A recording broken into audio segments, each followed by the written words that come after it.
प्यारे दोस्तों, आज की कहानी सुधा नाम की एक लड़की की है। सुधा एक बहुत ही आलसी लड़की थी। घर के काम करना तो दूर, वो एक गिलास पानी के लिए भी अपनी माँ पर निर्भर थी। अरे अब उठ भी जा नालायक, 10 बजे तक सोती रहती है। अरे कुछ तो घरेलू लड़कियों वाले लक्षण दिखा। सोने दो ना माँ, क्यों परेशान कर रही हो? अरे भाग्यवान, क्यों मेरी बिटिया को तंग कर रही हो? सोने भी दो इसे। लो, बाप बेटी दोनों एक जैसे हैं। देख लेना, आपकी ये लाडली ससुराल जाके हमारी नाक कटाएगी। मैं कहती हूँ अब भी वक्त है, अपनी ये आदतें सुधार ले, वरना ससुराल में तेरी सास कान खींच कर तुझे सीधा करेगी। वही तुझे सबक सिखाएगी। दुनिया में आज तक कोई ऐसी सास पैदा नहीं हुई माँ, जो सुधा चोपड़ा को सबक सिखा सके। लेकिन होनी को कुछ और ही मंजूर था। सुधा की शादी एक ऐसे घर में हो जाती है जहां उसकी सास एक रिटायर्ड पुलिस वाली थी। अब कहानी में मजा आएगा। हाँ माँ, यहाँ सब बहुत अच्छा है। मेरे ससुराल के लोग भी ना बहुत मिलनसार हैं। ठीक है माँ, मुझे नींद आ रही है, फोन रखती हूँ माँ। ठीक सुबह 5 बजे। अरे जल्दी उठो भाग्यवान, वरना कयामत आ जाएगी। हैं? अरे क्या हुआ? कौन सी कयामत आ जाएगी? अरे मेरी माँ आ जाएगी। तुम नहीं जानती, इस घर में सिर्फ मेरी माँ का हुक्म चलता है। सबको सुबह 5 बजे बिस्तर छोड़कर हॉल में पहुंचना ही पड़ता है। अरे अब इंसान क्या अपनी नींद भी पूरी नहीं करेगा? यहाँ मजाक चल रहा है क्या? तभी वहां सुधा की सास आ जाती है। अटेंशन! मजाक तो तू समझ रही है बाबू, ये मेरा घर है और यहाँ हर किसी को डिसिप्लिन में रहना होगा। अटेंशन! अरे माँ जी, लेकिन इतनी सुबह कौन उठता है? कौन होता है मतलब? हम सभी उठते हैं, रोज उठते हैं, और अब से तुझे भी उठना पड़ेगा। आखिर मैं पुलिस वाली जो ठहरी। अटेंशन!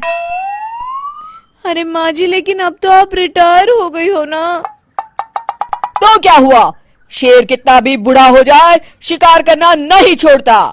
उसी तरह हम पुलिस वाले रिटायर होने के बाद भी अपने अनुशासन में ही जीवन जीते हैं। चलो अब बेकार की बहस बंद करो और उठकर हॉल में चलो। अभी आधा घंटा तुम सबकी परेड चलेगी। अटेंशन! अरे मैं कोई परेड नहीं करने वाली। सुधा की सास अपनी बहू का ये बर्ताव देख झल्ला उठती है। गौर से देख, तू कहां और किसके सामने खड़ी है? यहां बात सिर्फ एक बार समझाई जाती है, बस। अटेंशन! इतना कहकर सुधा की सास चली जाती है। अपनी सास का ये रूप देखकर सुधा घबरा जाती है और जल्दी से उठकर बाहर चली जाती है। उस दिन से सुधा की जिंदगी बदल जाती है। हाय, थक गई मैं तो। ये घर है या जेल? कितना काम करना पड़ता है। लाइए दीदी, 2 रोटियां और दीजिए, मुझे बड़ी भूख लगी है। ठहर जा बहू, ये तू क्या कर रही है? मैंने सबके खाने का हिसाब तय कर रखा है। तुम 4 रोटी से ज्यादा नहीं खा सकती और ये मिर्च मसाला भी नहीं चलेगा। मेरी बहुएं एकदम फिट होनी चाहिए। अटेंशन! क्यों माँ जी, आप हमें दंगल में लड़ने के लिए तैयार कर रही हैं क्या? क्या कर रही हो सुधा? माँ जी को मजाक बिल्कुल पसंद नहीं है। चुप करके खाना खा लो, इसी में भलाई है। इस तरह धीरे धीरे सुधा अपने सास के रंग में पूरी तरह रंग जाती है, लेकिन इसका उल्टा ही असर पड़ता है। सुधा अपनी सास से भी ज्यादा अनुशासन की पक्की हो जाती है। सुधा की सास तो सबको 5 बजे उठाती थी, लेकिन सुधा सबको 4 बजे ही उठा देती थी। दूसरी तरफ सुधा की सास की उम्र भी हो चलती है। माँ जी, आजकल आप सुबह उठने में बहुत आनाकानी करती हैं। मुझे ये सब बिल्कुल पसंद नहीं है। अरे बहू, मैं तेरे हाथ जोड़ती हूँ, भगवान के लिए अब मुझे छोड़ दे। इतने सवेरे उठना और कसरत करना अब मेरे बस की बात नहीं है। माँ जी, आप मैदान छोड़ के भाग रही हैं। आप तो पुलिस वाली हैं। अटेंशन! अरे अब कहाँ की पुलिस वाली, अब तो मैं रिटायर हो चुकी हूँ। बस बहुत हो गया, अब तुम सब जैसे चाहे वैसे जिंदगी जियो और मुझे भी जीने दो। अपनी सास को गिड़गिड़ाते देख सुधा मन ही मन मुस्कुराती है। इस तरह उस दिन के बाद से सुधा के ससुराल वाले एक सामान्य जीवन जीने लगते हैं। उर्मिला देवी पुरानी परंपरा को मानने वाली एक महिला थी। अपने इस स्वभाव के चलते वो घर के बाकी लोगों पर भी अपनी मान्यताओं का एक बंधन रखती थी। सब लोग ध्यान से सुनो, आज सूर्य ग्रहण होने वाला है, इसलिए जब तक मैं नहीं कहूंगी कोई कुछ नहीं खाएगा।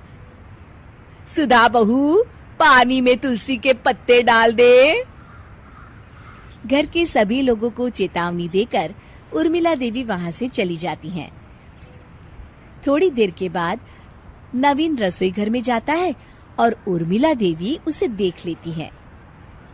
हे भगवान, ये नास्तिक मेरे घर में कहाँ से पैदा हो गया? माँ, ग्रहण तो सूरज को लगने वाला है, भला इसका मेरे भूख से क्या लेना देना है? तुम बिना माँ। तभी वहाँ सुधा आ जाती है। जाने दीजिए माँ जी, नवीन तो अभी बच्चा है, भूख बर्दाश्त नहीं कर पाया होगा। तू इसकी तरफदारी मत कर बहू, ये तो बचपन से ही चटोरा है, और वैसे भी बहू इस प्रकार घर गृहस्थी नहीं चलती, ये कभी नहीं सुधरेगा। चल भाग यहाँ से। ओके, बाय माँ, बाय बाय भाभी। नवीन वहाँ से चला जाता है।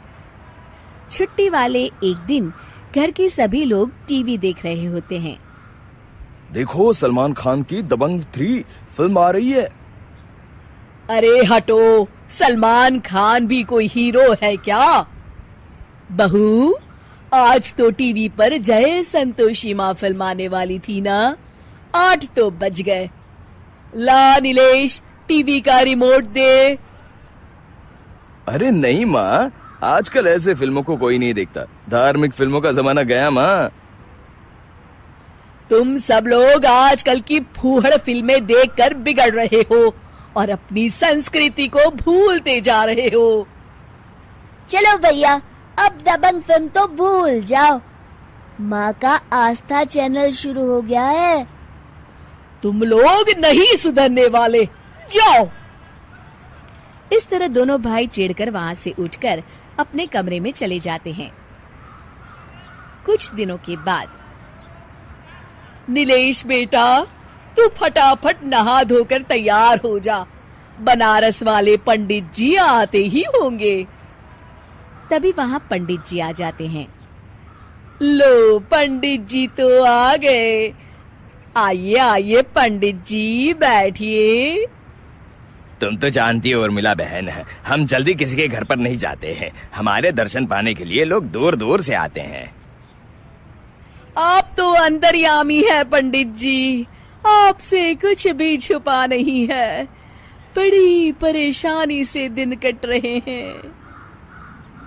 इसीलिए तो हम आए हैं। आज से ठीक 10 दिन बाद हिमालय के भोलेनाथ के मंदिर में बहुत बड़ी पूजा होने वाली है।